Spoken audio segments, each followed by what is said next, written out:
We got one in the 2 weeks. No, Mississippi State's this weekend. I'm taking Rise. Me and Stuart finished You are? You're You're gonna love the halftime show. Oh, wait. Not seeing it. Like they've kind of leveled it up. It's Power Up. especially at I night think game. so. All right. Is it live? Yeah, it's at 7. Well, I And didn't you know how dark it gets now, so it's like it's a night game. Okay. 45. We said right. Page 45. Yes. So if you weren't here yesterday, good news and bad news. Good news is we're still doing the same thing we did yesterday. We're factoring polynomials. Bad news is we're factoring special case polynomials, meaning something special happens every time. So I need you two that were out yesterday, please, please, please know this whole sheet is special case polynomials. These do not happen all the time. I just needed everyone to know what they look like when they happen, because it does feel weird, but you still do it the same way. Okay, so keep that in mind. Refresher. Please multiply these 3 right now. Notice it says, do you remember how to multiply? This times this. What was the phrase that I told you to help you organize it? Split, repeat. You can split the first 2 and then repeat the second 2. So 2x plus 3 and then repeat 2x minus 3. It's Ty's fault. Gosh, It's because Ty was supposed to move back to his seat, so I didn't count for him to. Okay. All right, pass this down, boy. please. That's just awkward. Don't quit. You should win. Good. Don't try to. You should be Not tea. Please do the work. Multiply all 3. Multiply it out and clean it up. Miss Holcombe, on the bottom ones, are you reversing it to where it's into the? Why am I using Which one is it? She want to focus? And the factors difference of squares. Are you turning into the? We're going backwards. Like We're doing like we did yesterday. plus 3 times. Quit telling me. Back 3. Dye your hair. Oh. You're on the road track. Maybe you should. All right. Can y'all quit? I'm recording, and I know good and well that he's going to watch it in Flex, so he doesn't want to hear all y'all's chatter. Who? You're supposed to be multiplying and Look at McDowell. simplifying. Let's go, y'all. Multiply it out. Come on. All 3. 1, 2, 3. Right now. Let's go. Quit waiting for me to put it on the board, because that's me doing the work. That's why some people struggle when they get to the quiz or the test. Yeah. You need to do all the work.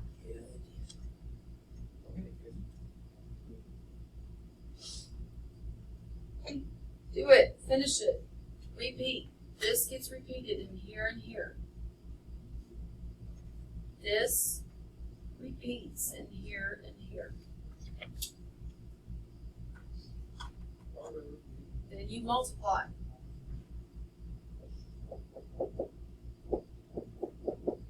Multiply the monomial by the binomial. I just do it underneath. Just don't write big. And then combine your like terms.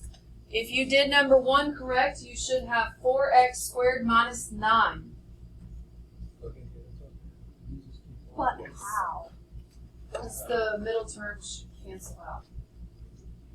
Because you should end up with Negative 6 like a plus 6. 6x and a negative 6x. If you got an AirPod in, take it out, please. I don't want to fight over your favorite song. In just a few minutes, I'll turn you loose to listen to your favorite music while you're working, but right now is not the time.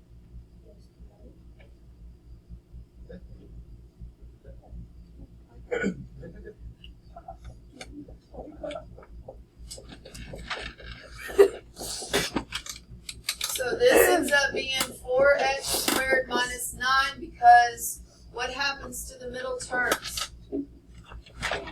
They cancel.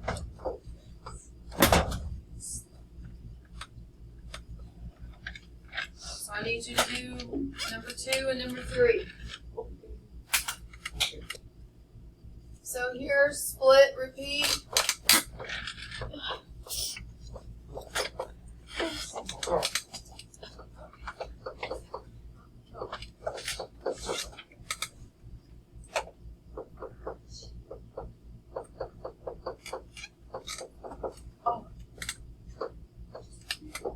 You get 9x squared minus 25. C. C. Oh shoot! I did it.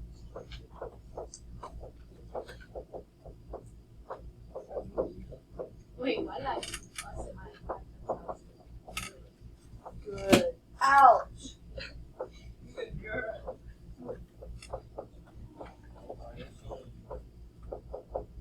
That's me.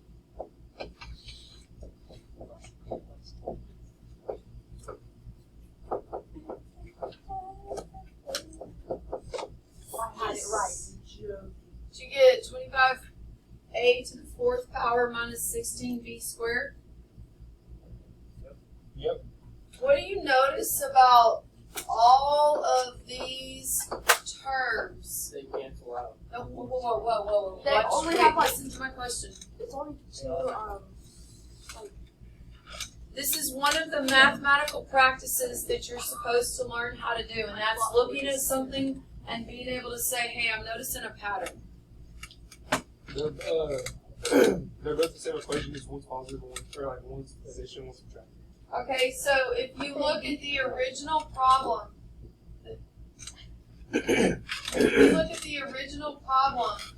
they almost match entirely, right? Yeah. Yes, sir. There's only one difference. Look at the name of the sheet. There's only one difference in the two binomials from matching, right? There's one difference from them matching. If they matched completely, what would they be called, y'all? They would be called a perfect square, right? Because anytime you take something and you square it, that's going to create a perfect square, right? They're a difference of squares because there's one difference from keeping it from being a perfect square. That's why they're named this way. Now, the name is not so important as being able to recognize when you have it. Okay? What else do you... Give me my water. Okay. What else do you notice then? Okay. What do you notice about the outcome? It's all positive. Oh, wait. Something always cancels out. Okay, so the middle term always cancels out. What else do you notice about the finished result, like the final answer? And the first one's always square. These, look at these. What do you notice? The first one's always square. What? They're all binomials. We don't end up with a trinomial. We end up with a binomial because that middle term canceled. What is it? The first letter, like the first number and stuff, they're all perfect squares. 4, 9, 25, 16. Are those perfect squares? Yes. Yes. What about your variables? Do you remember what constitutes them being a perfect square? When it's a variable? How do you know when a variable is a perfect square? Oh, come on, y'all. What is it about a variable that lets me know, hey, I can take the square root of that. It's perfect. What? The exponent. You don't have to say anymore because I know you already kind of whispered it. What about the exponent? How do I know when it's a perfect square? Like 3 times 3. Variable. 3 times 3 is 9. When a variable is a perfect square, looking at the exponent, what tells me it's perfect? What? The exponent's even. Well, just go with it. It's okay to be wrong. It's not okay to not answer. When the variable's exponent is even. So now we've determined that all of the numbers are perfect squares. All of the variables are perfect squares. So when you have a difference of squares and you multiply it out, the bx term disappears and you're left with a binomial of perfect squares. We're going to go in reverse. Reverse, reverse. We're going to go in reverse.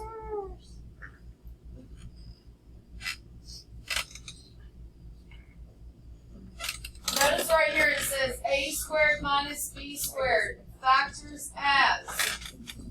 I want you to direct your attention. I don't know why that was highlighted.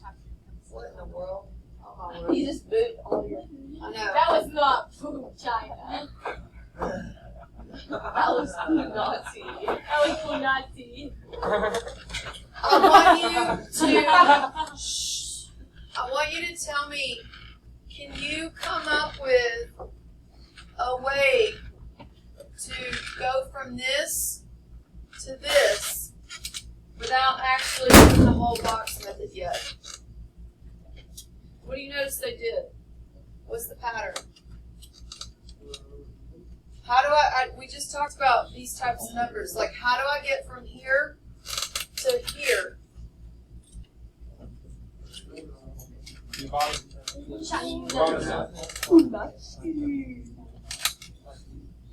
I think you're on the right track. But you're not quite saying the what I need.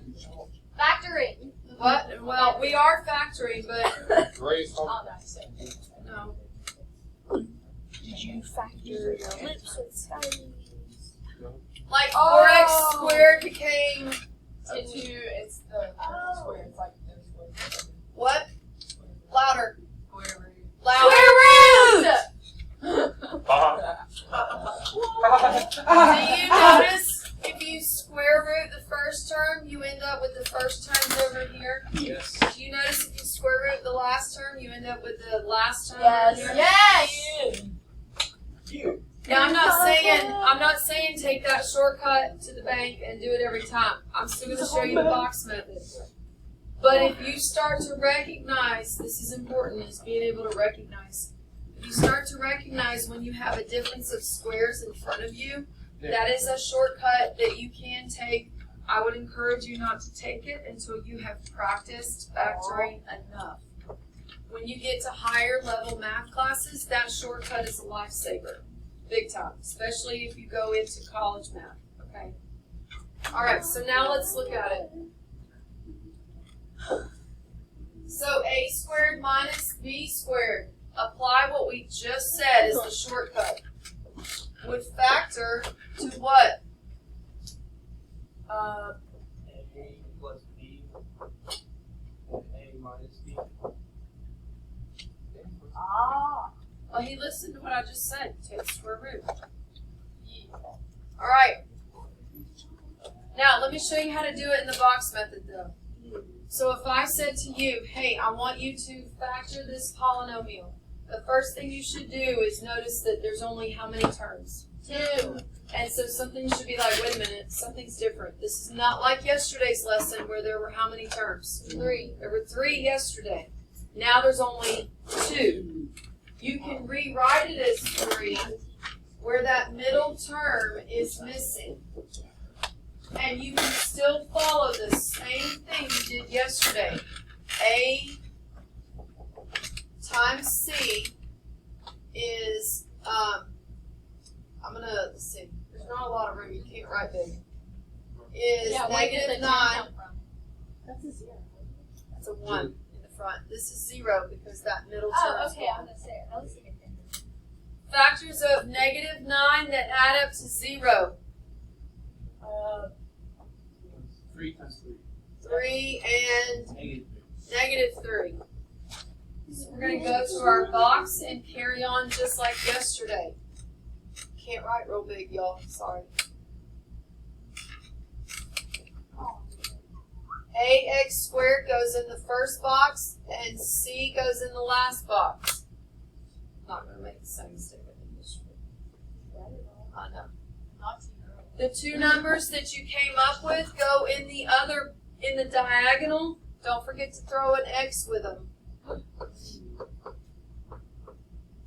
Now we're going to pull the GCFs across. Okay? So GCF of x squared and -3x. The only thing they have in common is x. You can go ahead and do the top of your one. So x times what gives me x squared? X. X times what gives me -3x? GCF across the bottom. 3. Now you see your binomials. So this factors to x plus 3 times x minus 3. That's how you use the box method, even though it's 2 terms. If you just want to stick to the same, some people are like, don't show me multiple methods, just tell me the one method that works every time. The box method works every time. You do have to write 0x for B in order to be able to finish the box method. But it works every time. I want to see you using the box method a few times. But if you start to realize, I got the hang of this, I know when to recognize that it's a quadratic with 2 terms that are both perfect, then I'll go ahead and factor it using the shortcut, which is the square root, and you're going to have one's positive and one's negative. It is easy. There's a caveat. Do y'all know what caveat means? Nope. A catch. It's like a be careful. It's like an asterisk with a disclaimer at the bottom. Can you please look at the whole sheet and tell me a pattern that we have not called attention to yet? I really want to see who can find it. There's a pattern we've not said, yes, this has to be there every time for you to be able to do this. You're correct. There's something else. She had her hand up first. Hold on. I would love for y'all to go to number 9 and try to factor it using the box method. Go to number 9 and do the box method.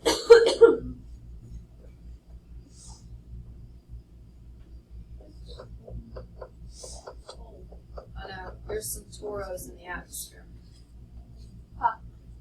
Wait, that was a good one. Yeah. That was really Pooh China. You can go stand in the corner because I hear it's 90 degrees over there. That was even more Pooh China. By the way, dress in layers because I always keep it cold in here. It's supposed to be 80 today and I'm wearing a sweatshirt because I knew my room was going to be cold. There must be some alphas in that app. You should be factoring number 9 using the box method. Can you tell me what 4 times 81 is? 300.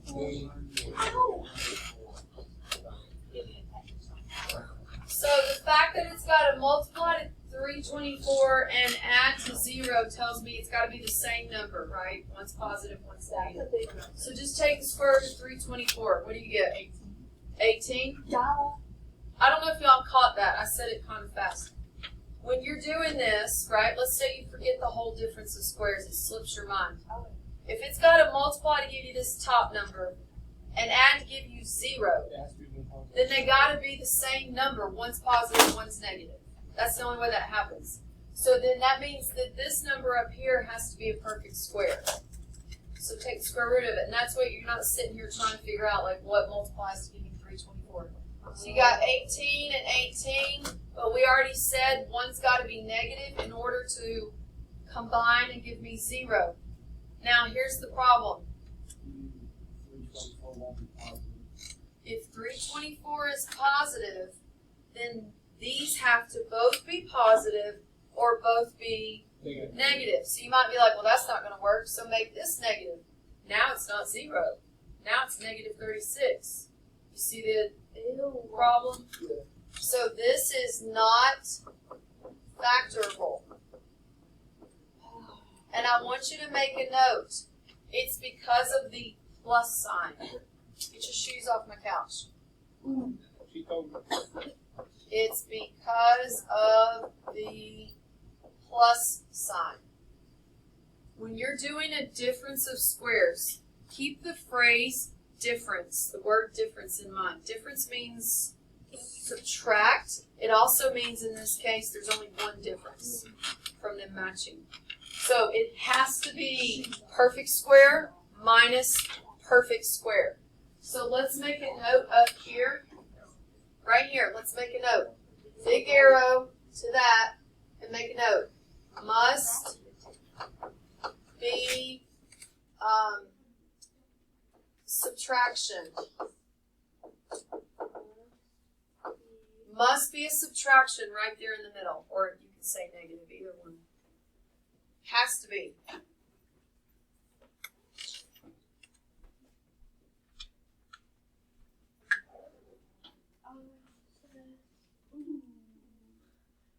Now this thing right here, the key to factoring a difference of squares is knowing that you have a difference of squares in front of you. That's really the trick. It's just being able to recognize, hey, that's a difference of squares. Because otherwise you would just factor it with the box method like normal. You do have to make bx a 0 though. Now sometimes, let me see if it happens.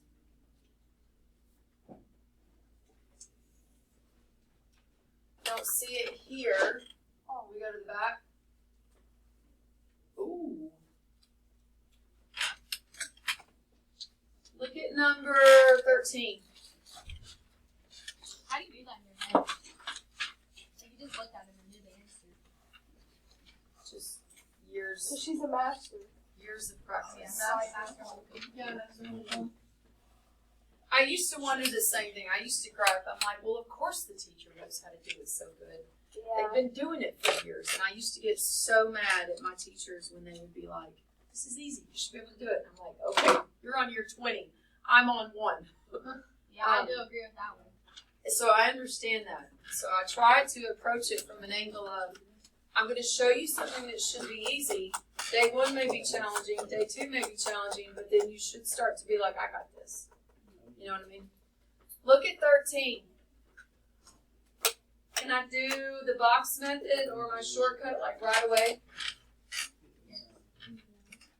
No, you're saying no. No! Is 32 perfect? Nope. 36 is. 32 is not. Is 8 perfect?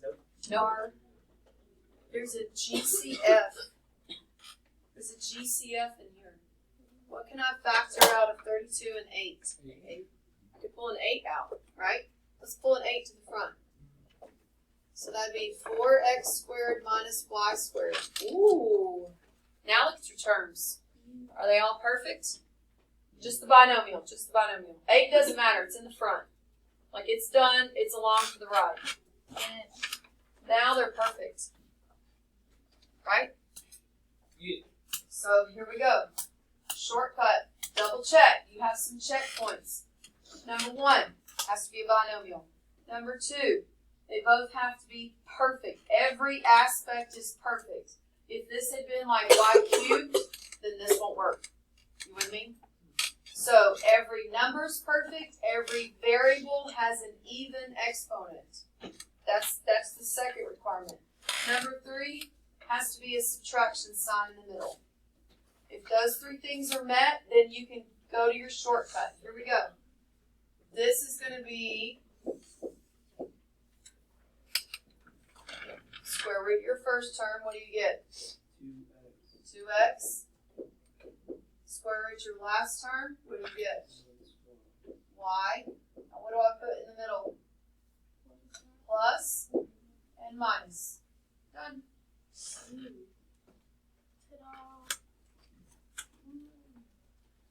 Let's make a note.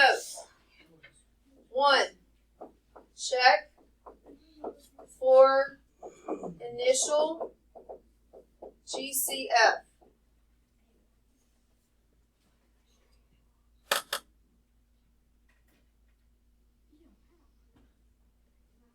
Number 2, check if it's a binomial